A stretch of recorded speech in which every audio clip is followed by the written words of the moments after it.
अस्सलाम वालेकुम। मेरा नाम इमरान है। मैं अपने ख़ानदानी कारोबार को आगे बढ़ाना चाहता था।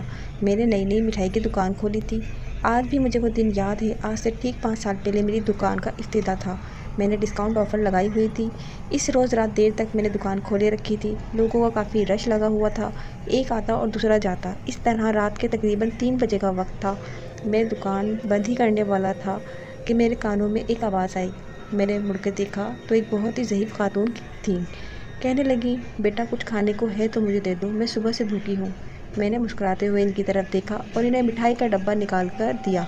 इस बूढ़ी औरत ने इस डब्बे से 2 पीस मिठाई के निकाल कर कहने लगी, बस बेटा मेरे पास इतने पैसे नहीं और ना ही इतनी भूख, मेरा पेट बस इतने में ही भर जाएगा।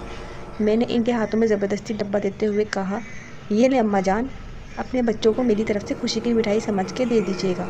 आज मेरी दुकान का पहला दिन था, बस दुआओं में याद रखिएगा। वो बूढ़ी औरत मुझे खूब सारी दुआएं देकर चली गई थी। लेकिन अगले ही रोज़ से मेरी दुकान का अच्छा वक्त शुरू हो गया था।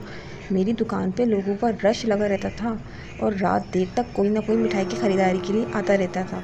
लेकिन एक अजीब सी बेचैनी होने लगती थी जब रात के 1 बजे होते और चारों तरफ सन्नाटा सा छाया होता था तो तेज़ हवा चलने लगती थी।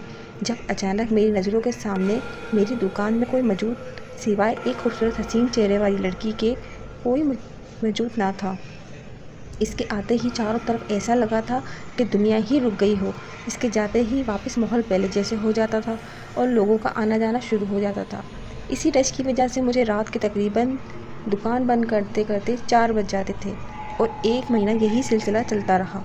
अब तो मेरी काफ़ी अच्छी कमाई होने लगी थी और मेरी 1 से 2 और 2 से 3-4 महीनों में 4-5 दुकानें हो गई थी। और मैं अपनी कामयाबी को तेज़ी से बढ़ता हुआ देखकर इस बूढ़ी अम्मा को याद करता रहता था। वो दुकान की मेरी पहली फ्री कस्टमर थी और आज ये कामयाबी इन्हीं के दम से थी। रात के 1 बजने को था और मैं शिद्दत से इस खूबसूरत हसीन चेहरे वाली लड़की का इंतज़ार कर रहा था। अचानक मेरे कानों ने इसके आने की आहट सुन ली थी और कुछ ही देर में माहौल बदलने लगा। चारों तरफ अंधेरा छा गया और मोमबत्ती की रोशनी लिए वो रोज़े मामूल की तरह मेरी दुकान में तशरीफ़ ले आई और मुझसे चमचम का डब्बा मांग के शीशे की मेज़ पर पैसे रखते हुए चली गई।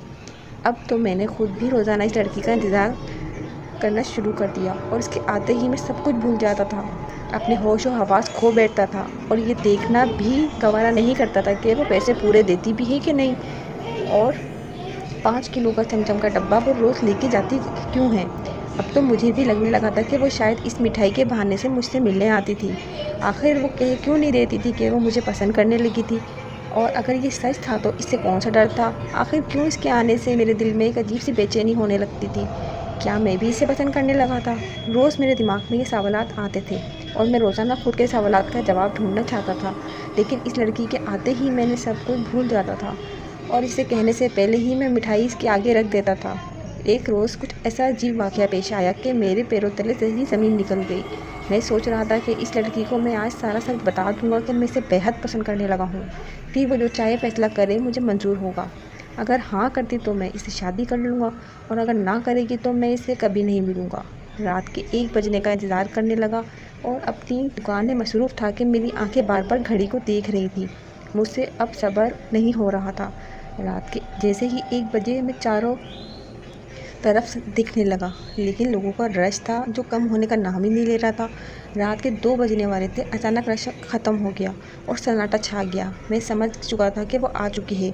मैंने जैसे ही इसे बिना देखे इसकी आहट महसूस करनी, मैं मिठाई का डब्बा निकाल कर इसके आगे रख दिया और जो ही मुड़कर इसकी तरफ देखा, नज़रें उठाई, वो बूढ़ी औरत जो मुझे इस दुकान में पहली बार नज़र आई थी फिर सामने खड़ी थी।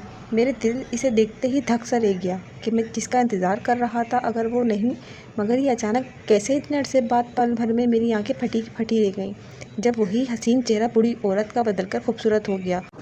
उसने पैसे मेज़ पे रखे और मिठाई लेके चली गई।